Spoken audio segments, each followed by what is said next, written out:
5 ಮೊಟ್ಟೆ ತೊಗೊಂಡಿದ್ದೀನಿ. ಮೊಟ್ಟೆಯನ್ನು ಕುದಿಸಿ ಸಿಪ್ಪೆ ತೆಗೆದು ಇಟ್ಕೊಂಡಿದ್ದೀನಿ. ಮೊಟ್ಟೆ ತಗೊಂಡು ಇವನ್ನ ಚಾಕುವಿಂದ ಈ ಥರ ಕಟ್ ಮಾಡ್ಕೋಬೇಕು.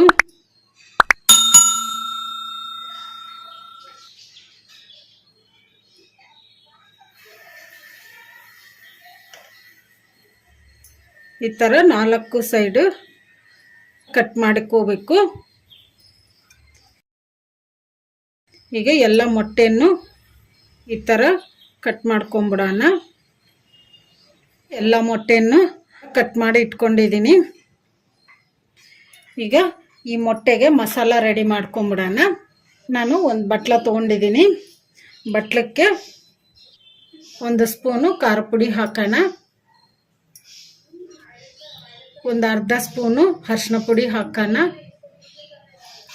ಒಂದು ಸಣ್ಣ ಸ್ಪೂನಷ್ಟು ಕರಿಮೆಣಸಿನ ಪುಡಿ ಹಾಕೋಣ. 1 ಸ್ಪೂನು ಗರಂ ಮಸಾಲ ಹಾಕೋಣ. ರುಚಿಗೆ ಎಷ್ಟು ಬೇಕಷ್ಟು ಉಪ್ಪು ಹಾಕೋಣ. ಈಗ ಇವನ್ನ ಚೆನ್ನಾಗಿ ಕಲಿಸ್ಕೊಂಬಿಡೋಣ. ಚೆನ್ನಾಗಿ ಮಿಕ್ಸ್ ಆಗೋವರೆಗೂ ಕಲಿಸ್ಕೊಂಬಿಡೋಣ. ಎಲ್ಲ ಮಸಾಲ ಎಲ್ಲ ಚೆನ್ನಾಗಿ ಕಲಿಸ್ಕೊಂಬಿಟ್ಟಿವಲ್ಲ. ಈಗ ಈ ಮಸಾಲನ್ನ ನಾವು ಕುದಿಸಿ ಕಟ್ ಮಾಡಿ ಇಟ್ಕೊಂಡಿದ್ವಲ್ಲ ಮೊಟ್ಟೆ, ಈಗ ಈ ಮೊಟ್ಟೆಗೆ ಸ್ಟಫ್ ಮಾಡಿಬಿಡೋಣ. ಈ ಥರ ಮೊಟ್ಟೆಗೆ ನಾವು ತಗೊಂಡಿರೋ ಮಸಾಲನ್ನ ಸ್ಟಫ್ ಮಾಡ್ಕೋಬೇಕು.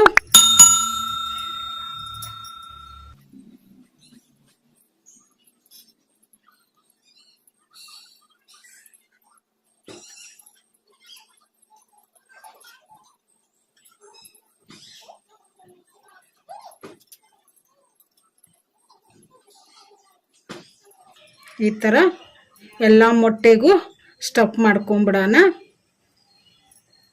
ಈ ಥರ ಮಾಡಿಕೊಂಡು ತಿಂದರೆ ಟೇಸ್ಟಿಯಾಗಿ ಇರ್ತೈತಿ. ಎಲ್ಲ ಮೊಟ್ಟೆಗೂ ಮಸಾಲನ್ನ ಸ್ಟಫ್ ಮಾಡ್ಕೊಂಡಿವಲ್ಲ, ಈಗ ಇದನ್ನು ಎಣ್ಣೆಗೆ ಹಾಕಿ ಫ್ರೈ ಮಾಡ್ಕೊಂಬಿಡೋಣ. ನಾನು ಸ್ಟವ್ ಆನ್ ಮಾಡ್ಕೊಂಡು ಸ್ಟವ್ ಮೇಲೆ ಒಂದು ಕಡಾಯಿ ಇಟ್ಕೊಂಡಿದ್ದೀನಿ. ಕಡಾಯಿಗೆ 3 ಸ್ಪೂನಷ್ಟು ಎಣ್ಣೆ ಹಾಕಿಟ್ಟಿದ್ದೀನಿ. ಎಣ್ಣೆ ಕೂಡ ಬಿಸಿಯಾಗಿದೆ. ಈಗ ಇದಕ್ಕೆ ನಾವು ಮೊಟ್ಟೆಗೆ ಮಸಾಲ ಸ್ಟಫ್ ಮಾಡಿ ಇಟ್ಕೊಂಡಿದ್ವಲ್ಲ, ಈ ಮೊಟ್ಟೆನ ಕಡಾಯಿಗೆ ಹಾಕಿ ಫ್ರೈ ಮಾಡ್ಕೊಂಬಿಡೋಣ.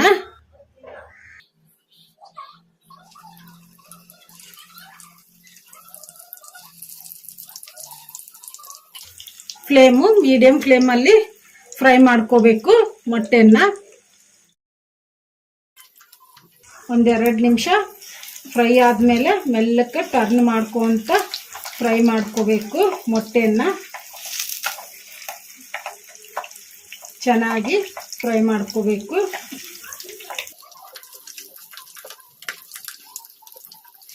ಒಂದು 5 ನಿಮಿಷ ಈ ಥರ ಫ್ರೈ ಮಾಡ್ಕೊಂಬಿಡೋಣ.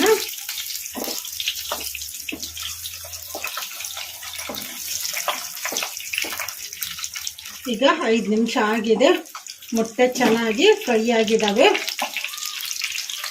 ಈಗ ಸ್ಟವ್ ಆಫ್ ಮಾಡಿಕೊಂಡು ಇನ್ನು ಉಳಿದಿರೋ ಮಸಾಲನ್ನ ಹಾಕ್ಕೊಂಬಿಡೋಣ. ಮಸಾಲನ್ನ ಹಾಗೆ ಹಾಕ್ಕೊಂಬಿಟ್ರೆ ಮಸಾಲ ಒತ್ತಿ ಬಿಡ್ತೈತಿ. ಅದಕ್ಕೆ ಸ್ಟವ್ ಆಫ್ ಮಾಡಿಕೊಂಡು 1 ಸ್ಪೂನು ಮಸಾಲ ಹಾಕ್ಕೊಂಬಿಡೋಣ. ಕಲಿಸ್ಕೊಂಬಿಡೋಣ. ಈಗ ಈ ಮಸಾಲ ಎಲ್ಲ ಈ ಕಡಾಯಿ ಹೀಟಿಗೆ ಫ್ರೈ ಆಗ್ತೈತಿ. ಕಲಿಸ್ಕೊಂಡ್ಬಿಟ್ಟಿವಲ್ಲ, ರೆಡಿಯಾಗಿದೆ ಸ್ಟಫ್ಡ್ ಮೊಟ್ಟೆ ಫ್ರೈ. ಈಗ ಇದನ್ನು ಒಂದು ಪ್ಲೇಟಿಗೆ ತಕ್ಕೊಂಬಿಡೋಣ.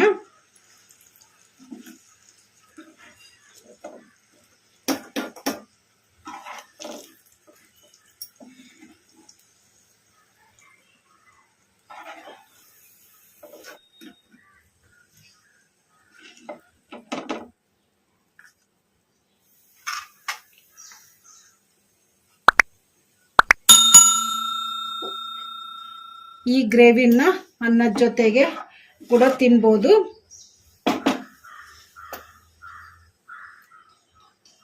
ರೆಡಿಯಾಗಿದೆ ಮೊಟ್ಟೆ ಸ್ಟಫ್ಡ್ ಫ್ರೈ.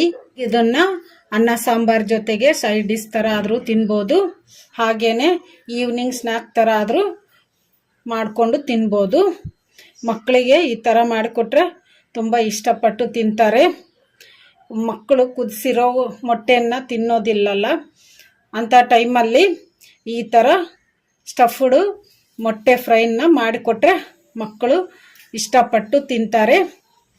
ಮನೆಯಲ್ಲಿ ಎಲ್ಲರೂ ಇಷ್ಟಪಡ್ತಾರೆ. ನೀವು ಟ್ರೈ ಮಾಡಿ.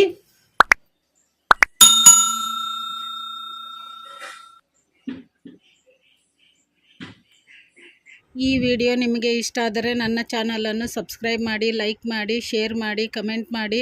ಸಬ್ಸ್ಕ್ರೈಬ್ ಬಟನ್ ಪಕ್ಕ ಬೆಲ್ ಬಟನ್ ಇರುತ್ತೆ, ಅದನ್ನು ಪ್ರೆಸ್ ಮಾಡಿ. ನಾನು ಯಾವುದೇ ಒಂದು ಹೊಸ ವಿಡಿಯೋ ಮಾಡಿದರೂ ನಿಮಗೆ ನೋಟಿಫಿಕೇಷನ್ ಬರುತ್ತೆ. Thank you for watching.